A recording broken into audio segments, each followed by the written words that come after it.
அஸ்ஸலாமு அலைக்கும் வரஹ்மத்துல்லாஹி வபரகாத்துஹு. இப்போ நம்ம என்ன பண்ணி வச்சுருக்கோன்னா, எறா கழுவி வச்சுருக்கோம், வெங்காயம் வெட்டி வச்சுருக்கோம், தக்காளி கட் பண்ணி வச்சுருக்கோம், அப்புறமா இஞ்சி பூண்டு அரைச்சி வச்சுருக்கோம், முருங்கைக்காய் கழுவி வச்சுருக்கோம், முருங்கைக்காய் கட் பண்ணி வச்சுருக்கோம். அதில் வெங்காயம், பச்சை மிளகா, வெங்காயம், கருவேப்பிலை, மல்லி, புதினா போட்டிருக்கோம். இப்போ சட்டி அடுப்பில் வச்சுருக்கோம். தாளிசம் பண்ணிடுவோமா? அடுப்பை பற்ற வச்சாச்சு, சட்டி வச்சாச்சு.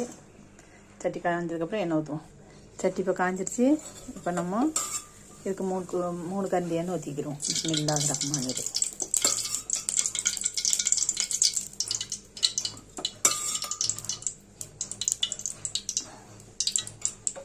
இப்போ எண்ணெய் சுட்டுட்டு வெங்காயம் போட்டுடலாம்.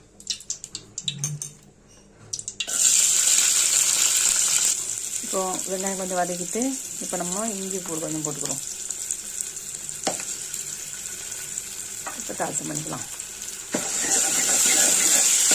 இது கொஞ்சம் வெந்ததுக்கப்புறம் தக்காளி போடுவோம். ரெண்டு தக்காளி கட் பண்ணி வச்சுருக்கோம் இல்லையா, அதை போடுவோம்.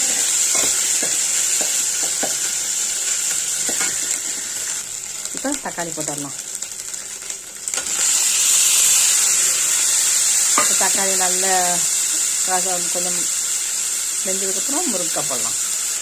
இப்போ தக்காளி வதங்க முருங்கைக்காய் எல்லாத்துக்கும் சேர்த்து நம்ம உப்பு போடுவோம். அவங்கவுங்க தேவைக்கு உப்பு போட்டுக்கோங்க. இப்போ நம்ம முருங்கைக்காய் போட்டுடலாம்.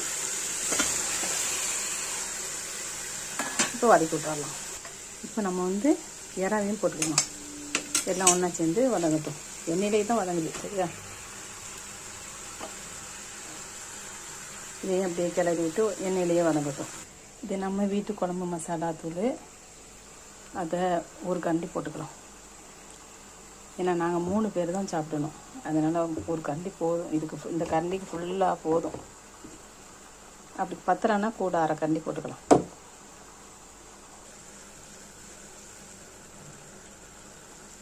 இப்போ நம்ம தீயை குறைச்சி வச்சு அப்படியே மூடி வச்சுருவோம். கொஞ்சம் நேரம் 5 நிமிஷம் அப்படியே வதங்கட்டும். இப்போ நம்ம திறந்து பார்ப்போமா?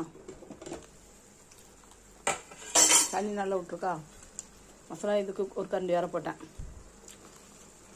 இப்போ நம்ம நல்லா கிளறி எடுக்கிறோம்.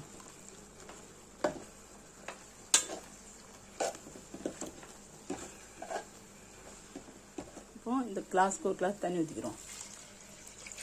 இது மூடி போட்டு நல்லா வேகட்டும். சரிதா? உங்கள் தேவைக்கு தண்ணி ஊற்றி வேக வச்சுக்கோங்க. இப்போ நம்ம இன்னொரு கிளாஸ் தண்ணி ஊற்றினேன். இந்த கிளாஸுக்கு இன்னொரு கிளாஸ் தண்ணி ஊற்றினேன். இப்போ